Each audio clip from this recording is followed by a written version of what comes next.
Avec la fin de la saison audiovisuelle, l'heure des vacances a sonné pour la journaliste Léa Salamé et pour son compagnon le député européen Raphaël Glucksmann.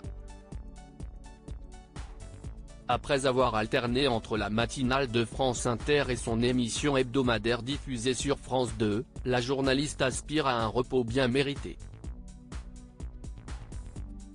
Avec son conjoint, elle a pour habitude de prendre du bon temps loin du tumulte parisien, sur l'île de Beauté, que l'homme politique a fait découvrir à l'animatrice peu après l'avoir rencontrée.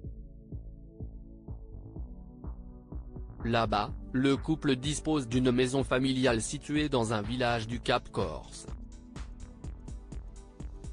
En 2019, auprès de Corse Matin, la journaliste avait révélé avoir pour habitude avant de connaître son compagnon d'aller passer ses vacances, toujours en Méditerranée, mais plus loin encore, chaque année, mes vacances, c'était la Grèce.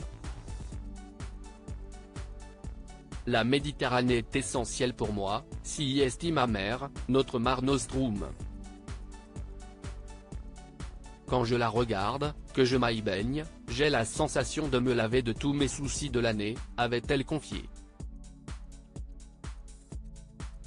Mais en 2015, sa rencontre avec Raphaël Glucksmann a bouleversé ses habitudes, la Corse, je l'ai découverte par amour.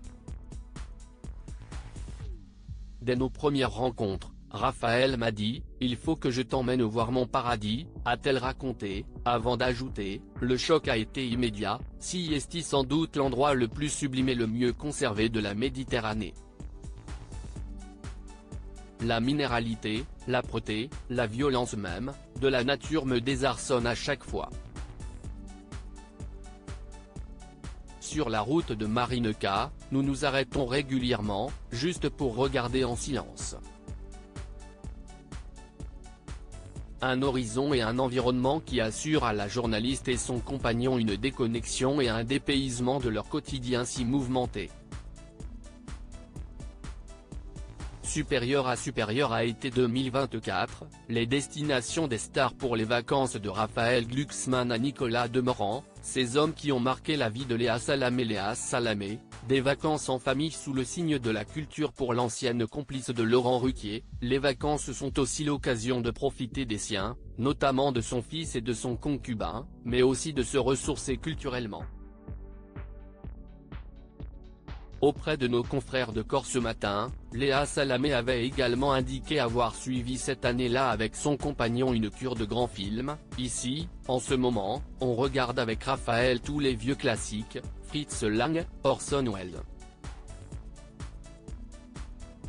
J'ai aussi une passion pour Visconti, avait-elle dévoilé. De quoi leur permettre de revenir gonflés à bloc pour faire face aux défis passionnants qu'ils doivent affronter au quotidien. Crédit photo, Coadic JBO Tissier panoramique.